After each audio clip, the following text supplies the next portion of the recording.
Hello मेरे प्यारे बच्चों। आज के इस वीडियो में मैं आपके लिए लेकर आया हूं किरचॉफ के नियम पर आधारित कुछ बढ़िया बढ़िया से न्यूमेरिकल्स। कुछ न्यूमेरिकल्स किरचॉफ के प्रथम नियम पर करेंगे, कुछ न्यूमेरिकल्स किरचॉफ के द्वितीय नियम पर करेंगे। ठीक है, मैं हूं श्रीधर आचार्य। और हाँ, अगर आप सभी को वीडियो पसंद आ जाए तो एक बढ़िया सा लाइक कर देना, और वीडियो पसंद ना आए तो एक डिसलाइक कर देना। लेकिन मुझे उम्मीद है कि आप सभी को वीडियो बहुत अच्छा लगेगा। तो चलिए वीडियो को करते हैं स्टार्ट, और पहला क्वेश्चन ये रहा। तो बच्चों, पहला सवाल किरचॉफ के प्रथम नियम पर आधारित है। ठीक है, आपको इस प्रकार से चित्र बना हुआ मिलेगा और आपसे पूछा जाएगा कि विद्युत धारा I का मान निकालिए।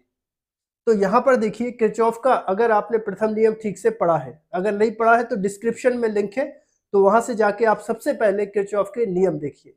किरचॉफ का प्रथम नियम कहता है कि किसी संधि पर मिलने वाली, ये एक संधि है, ये एक संधि है, तो संधि पर मिलने वाली सभी विद्युत धाराओं का बीजगणितीय योग शून्य होता है। संधि की ओर आने वाली विद्युत धाराओं को हमेशा धनात्मक लिया जाता है। कैसे पहचानेंगे? देखो, तीर से पहचानेंगे। अगर तीर संधि की ओर है तो विद्युत धारा को धनात्मक लेंगे, और अगर तीर संधि से दूर है, ठीक है, अगर विद्युत धारा संधि से दूर जा रही है तो उसको हमेशा ऋणात्मक लेंगे। ठीक है, तो सबसे पहले आप कहीं से भी स्टार्ट हो जाइए। जैसे यहाँ पर 2 एम्पियर का करंट संधि पर आ रहा है, तो इसको लिखेंगे अपन क्या, +2 एम्पियर। अब यहाँ पर देखिए 3 एम्पियर का करंट भी संधि पर आ रहा है, तो प्लस लिखेंगे कितना, 3 एम्पियर। फिर इसके बाद देखिए I करंट संधि से दूर जा रहा है, तो माइनस लिखेंगे क्या, I। फिर यहाँ से देखिए 4 एम्पियर का करंट भी संधि से दूर जा रहा है, तो इसको लिखेंगे -4 एम्पियर। और इन सभी विद्युत धाराओं का जो बीजगणितीय योग है वो हमेशा कितना होता है, 0 होता है। ठीक है, अब यहाँ पर देखिए 3 और 2 जोड़ के कितना हो गया बच्चों, 5 हो गया।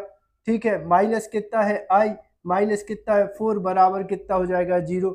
अब -I1 को अगर हम पक्षांतर कर दें तो ये कितना बनेगा, 5 - 4 बराबर कितना, I। अब 5 में से 4 जाएगा तो कितना बचेगा, 1 बचेगा। I बराबर बच्चों आ जाएगा 1 एम्पियर। तो ये इस प्रश्न का उत्तर होगा। तो बच्चों, अब दूसरा सवाल देखते हैं। यहां पर चित्र में देखिए, आपको एक बैटरी लगी दिख रही होगी 10 वोल्ट की, और इसमें I करंट प्रवाहित हो रहा है परिपथ में। यहां पर 2 ओम का प्रतिरोध लगा है, यहां पर 3 ओम का प्रतिरोध लगा है।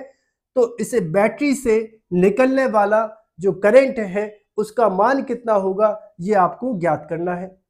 तो जैसा कि आपको दिख रहा होगा बच्चों, ये एक बंद पाश है और इसमें किरचॉफ का द्वितीय नियम लगेगा। अब किरचॉफ का द्वितीय नियम लगाने के लिए आपको सबसे पहले कोई भी पॉइंट से आप स्टार्ट हो सकते हो। अपन होते हैं स्टार्ट क्या, A B C D, और वापस कहाँ पहुंचेंगे, A पे पहुंचेंगे। तो सबसे पहले जब हम A से चलते हैं तो A पर अपन को क्या लगा दिख रहा है, प्रतिरोध लगा दिख रहा है। तो हम प्रतिरोध में सबसे पहले देखते हैं धारा की दिशा। यहां से देखो I धारा चली आ रही है, तो जब I धारा की दिशा में हम विभवांतर का मापन करते हैं तो उसको हमेशा हम क्या लेते हैं, ऋणात्मक लेते हैं। ओम का नियम क्या होता है बच्चों, V बराबर IR होता है।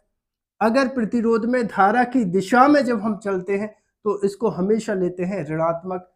I कितना है सर, ऋण है, तो ऋण कितना हो जाएगा I, और प्रतिरोध कितना है 2, मतलब इसको अपन लिख सकते हैं 2I। ठीक है, I कितना, I यही है, प्रतिरोध कितना है 2 है, -2I। फिर धारा की दिशा में, फिर माइनस कितना, 3 ओम का रेजिस्टेंस है और उसमें धारा बह रही है I, ये बना दिया अपन ने। फिर C से D की ओर आ रहे, तो बैटरी के जब भी ऋण इलेक्ट्रोड से धन इलेक्ट्रोड की ओर चलते हैं तो उसके विद्युत वाहक बल को हमेशा धनात्मक लिया जाता है। तो यहाँ पर बच्चों कितना हो जाएगा, +10 वोल्ट हो जाएगा। फिर इसके बाद आ जाएंगे D पर, D से चलेंगे A पर, ये पहुंच गए अपन। बराबर कितना होता है, 0 होता है ना। किरचॉफ का दूसरा नियम क्या कहता है, किसी बंद जाल के चारों ओर विभवों में परिवर्तनों का बीजगणितीय योग 0 होता है। ठीक है, तो आप वो वीडियो जाके देख लेना। बाकी किरचॉफ का द्वितीय नियम, प्रथम नियम दोनों मैंने डिटेल में समझाए हैं। तो बच्चों -2i -3i कितना हो जाएगा, -5i प्लस कितना हो जाएगा 10 बराबर कितना हो जाएगा 0। माइनस आई का पक्षांतर करेंगे तो कितना आ जाएगा, ये आ जाएगा 10 = 5i। आई के इक्वल करोगे तो आ जाएगा 10/5 बराबर कितना होगा i। सो आई के बराबर करोगे 5 × 5 5 दूनी 10, तो कितना आ जाएगा बच्चों 2 एम्पियर का करंट आ जाएगा।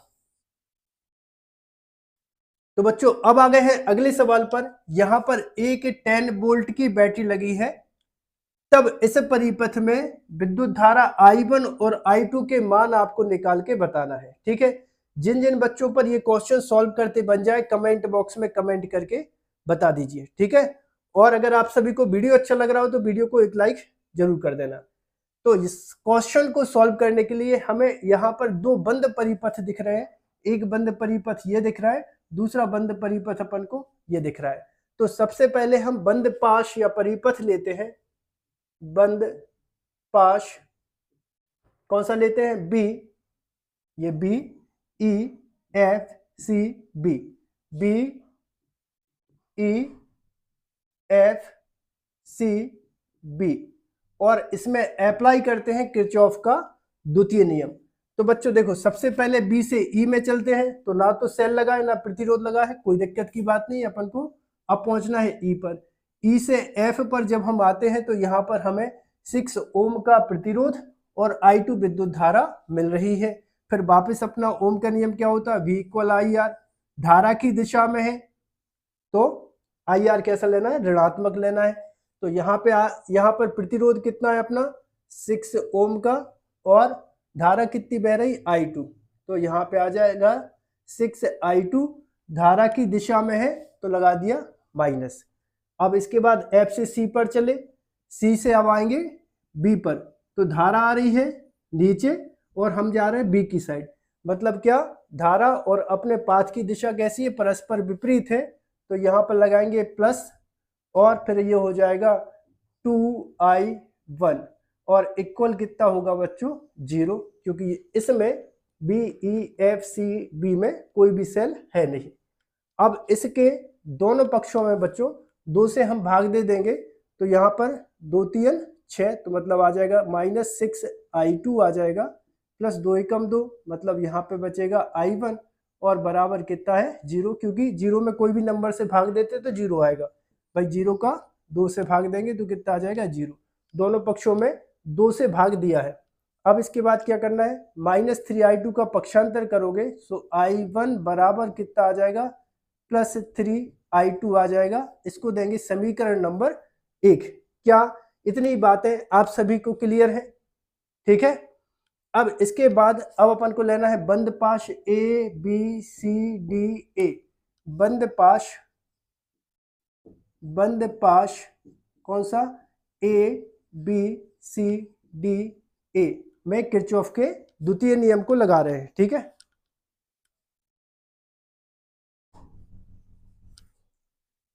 तो देखो बच्चों, अब चलेंगे अपन ए से बी, फिर बी से सी। तो यहाँ पर देखिए धारा नीचे आ रही है और अपना पाथ जो है वो भी नीचे की ओर है। सो यहाँ पर लगाएंगे सबसे पहले माइनस, और यहाँ पर प्रतिरोध है कितना 2, धारा कितनी है I1, तो -2I1। इसके बाद आ गए अपन यहाँ पर सी से डी में। तो सी से डी में जो धारा होगी वो क्या होगी बच्चों, ऊपर से आ रही है I1 और यहाँ से आ रही है I2, तो इसमें आ जाएगी I1 + I2। ठीक है, जब धारा एक ही दिशा में होती है बच्चों तो उसको क्या करते हैं, जोड़ देते हैं। भाई ऊपर से आ रही कौन सी धारा, ये आ रही है I1, और यहाँ पीछे से कौन सी धारा आ रही है I2। सो यहाँ पर कितनी धारा बहेगी I1 + I2। ठीक है, सो I1 यहाँ पे धारा की दिशा है तो सबसे पहले माइनस लगाओ, फिर प्रतिरोध कितना है 1, तो यहाँ पे 1, धारा कितनी है I1 + I2। ठीक है, सी से डी पर आ गए। अब यहाँ से देखिए, जब डी से ए पहुंचेंगे तो अपन को लगा मिल रहा है सेल, तो सेल के ऋण से धन की ओर जब चलते हैं, किसी सेल के ऋण से धन की ओर चलते हैं तो धन लेते हैं, तो प्लस आ जाएगा कितना 10 बराबर कितना हो जाएगा 0 हो जाएगा। ठीक है, अब इसको अपन कर लेते हैं सॉल्व। तो यहाँ पर देखो, समीकरण 1 से I1 का मान रख देते हैं। समीकरण 1 से I1 का मान रखने पर, ठीक है बच्चों। तो यहाँ पे सबसे पहले देखो कितना है, -2i1 कितना है, i1 है 3i2, तो इंटू कितना आ जाएगा 3i2, फिर कितना माइनस, ठीक है, फिर ब्रैकेट i1 का मान कितना है 3i2 प्लस i2, ठीक है, प्लस कितना 10 बराबर 0। सो 3 दूनी कितना हो जाएगा बच्चों 6, तो -6i2, फिर यहाँ पे क्या आ जाएगा, ये माइनस 3i2 कितना हो जाएगा 4i2, तो माइनस का कितना आ जाएगा 4i2 बराबर कितना होगा और फिर प्लस होगा कितना 10 बराबर 0। 6i2 माइनस 4i2 दोनों माइनस माइनस के हैं तो क्या हो जाएंगे, ऐड हो जाएंगे, तो ये हो जाएगा कितना -10i2 प्लस 10 बराबर 0। ठीक है, एक बार वीडियो की क्वालिटी चेक कर लूँ मैं, बढ़िया। अब बच्चों इसके बाद क्या करना, इसको -10 को इस साइड लेके आओगे, पक्षांतर करोगे तो प्लस का हो जाएगा, मतलब 10i2 हो जाएगा बराबर होगा 10, i2 के इक्वल करोगे तो ये आ जाएगा 10/10, 10 से 10 कैंसिल, सो i2 इक्वल कितना आ जाएगा बच्चों 1 एम्पियर आ जाएगा। और ये i2 की वैल्यू अब क्या आ गई बच्चों 1 एम्पियर आ गई। अब i2 की वैल्यू अपन रख देते समीकरण 1 में, ठीक है, यहां से वीडियो दिख रहा है क्या,